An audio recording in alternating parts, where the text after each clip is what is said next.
Bonjour et bienvenue. Aujourd'hui, on va décortiquer un mécanisme de survie absolument fascinant, celui qui se met en marche à la moindre petite coupure, la coagulation.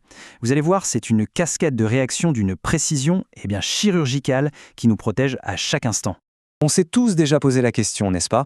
Comment notre corps fait-il pour colmater la brèche et si vite en plus? Eh bien, derrière ce petit miracle du quotidien, il y a une machinerie d'une complexité et d'une efficacité redoutables. Allez, on plonge pour voir comment ça fonctionne. En gros, pour faire simple, c'est le kit de réparation d'urgence intégré de notre corps. Le but du jeu, c'est de transformer une protéine qui se balade tranquillement dans le sang, le fibrinogène, en un filet de secours ultra solide, la fibrine. Et c'est ce filet qui va littéralement boucher le trou pour que ça arrête de saigner. Bon, avant de comprendre le comment, il faut savoir le qui. Pour que tout ça fonctionne, il faut du monde. Alors, qui sont les principaux acteurs de on pourrait dire, ce balai biologique? Alors, imaginez un peu un chantier. D'abord, on a les premiers secours. Ce sont les plaquettes qui arrivent sur place pour sécuriser la zone. Ensuite, les ouvriers débarquent. Ça, ce sont les fameux facteurs de coagulation. Et bien sûr, pour être sûr que le chantier ne parte pas dans tous les sens, on a des superviseurs, les inhibiteurs, qui s'assurent que tout reste sous contrôle. Et voici nos fameux ouvriers. Ce sont des protéines, la plupart fabriquées par le foie, chacune avec un numéro. Ce qui est assez fou quand on regarde, c'est que leur durée de vie est super variable. Ça va de quelques heures à peine pour certains, jusqu'à 10 jours pour le fibrinogène. Et ça, c'est un point absolument crucial. Parce que si le foie est malade, ou s'il manque un seul de ces facteurs, eh bien toute la chaîne de montage est en péril. Et parmi tous ces facteurs, il y a une sorte de groupe d'élite, les facteurs 2, 7, 9 et 10. Eux, ils ont une particularité. Ils ont absolument besoin de la vitamine K pour être fonctionnels. Sans elle, le corps les fabrique, oui, mais ils sont un peu comme des soldats sans armes, c'est-à-dire totalement inefficaces. On comprend tout de suite mieux pourquoi une simple carence en vitamine K peut causer des saignements importants. Allez, passons maintenant au cœur du réacteur. Aujourd'hui, on ne voit plus la coagulation comme une simple chaîne de dominos. Non, c'est bien plus dynamique. C'est un processus en 3 grandes phases. Et c'est là que toute la magie opère. Tout commence par l'initiation. Quand il y a une blessure, une protéine qui est normalement bien cachée, le facteur tissulaire, se retrouve exposé. C'est le signal d'alarme. Il attire immédiatement le facteur 7. Ensemble, ils forment le complexe qui, en quelque sorte, va allumer la mèche. Leur mission, produire une toute petite étincelle de thrombine. Ensuite, phase 2, l'amplification. Cette petite étincelle de thrombine, elle va agir comme une sirène d'alarme. Elle va réveiller et activer en retour plusieurs cofacteurs qui sont essentiels, les facteurs 5 et 8, et elle va aussi activer les plaquettes. C'est comme si on sonnait le clairon pour rassembler les troupes. On prépare tout le monde pour la grande bataille.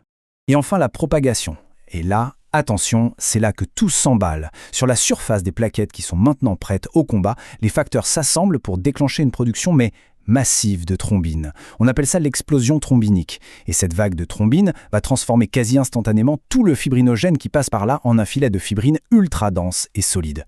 Le caillou est formé. Mission accomplie. Donc si on résume, une petite étincelle au début, une phase où on prépare le terrain et on amplifie le signal, et pour finir, une explosion contrôlée qui boucle le travail. Initiation, amplification, propagation. C'est vraiment la séquence clé à retenir. Là, une question logique se pose. Si ce système est si puissant, si explosif, qu'est-ce qui l'empêche de s'emballer et de finir par boucher tous nos vaisseaux sanguins? Eh bien, c'est là qu'entrent en jeu les régulateurs. Heureusement, le corps a prévu plusieurs systèmes de sécurité.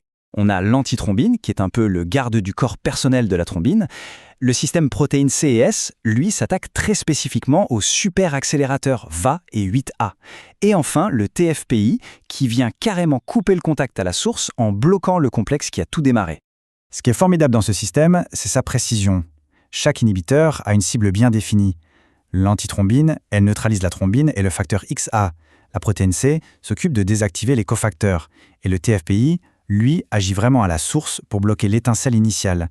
C'est cet ensemble de freins très ciblés qui garantit que la coagulation reste un événement local, juste là où on en a besoin, et pas ailleurs. Bon, on a vu la théorie. Maintenant, passons à la pratique. En médecine, comment est-ce qu'on fait pour vérifier que toute cette mécanique complexe fonctionne bien? Eh bien, on utilise des tests sanguins très spécifiques. Les 2 tests de base que tout le monde connaît, ce sont le TCA et le TQA.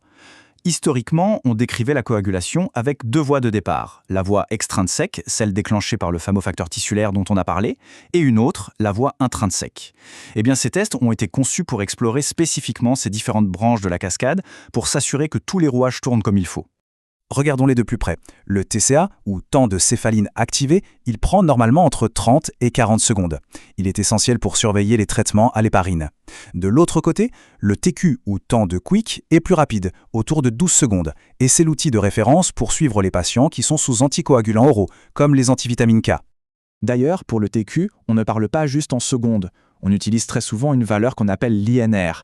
C'est simplement une manière de standardiser le résultat pour qu'un test fait à Paris, à New York ou à Tokyo donne un résultat comparable. Un INR de 2, c'est un INR de 2 partout dans le monde, et ça, c'est absolument fondamental pour la sécurité des patients. On arrive maintenant à la fin de notre parcours. Et tout ce qu'on a vu, des facteurs aux inhibiteurs en passant par les tests de labo, tout ça se résume en fait à une seule grande idée, celle d'un équilibre extraordinairement fragile. Cette phrase, elle résume parfaitement l'enjeu. Si le système se dérègle, même un tout petit peu, les conséquences sont immédiates et potentiellement très graves. On bascule soit vers la formation de caillots là où il ne faut pas, la thrombose, soit vers des saignements qu'on n'arrive plus à contrôler, l'hémorragie. Le point crucial, c'est vraiment cet équilibre. Si ça ne coagule pas assez, on a des maladies comme l'hémophilie, où le moindre petit choc peut devenir un problème majeur. Et à l'inverse, si ça coagule trop, on risque la thrombose, la phlébite par exemple, ou un caillot se forme dans une veine, ce qui peut avoir des conséquences dramatiques. Voilà le message central qu'il faut retenir. La coagulation, ce n'est pas juste fabriquer des caillots. C'est un système dynamique qui, en permanence, doit jongler entre deux extrêmes pour nous maintenir en vie. D'un côté, arrêter les fuites, de l'autre, garantir que le sang reste fluide et continue de circuler partout. Et ça nous laisse avec une question fondamentale pour la médecine de demain. Maintenant qu'on comprend cette cascade avec autant de finesse, comment peut-on agir pour corriger ces défaillances? Comment peut-on maîtriser cet équilibre si fragile? C'est tout le défi de la recherche pour les années à venir. Merci de nous avoir suivis.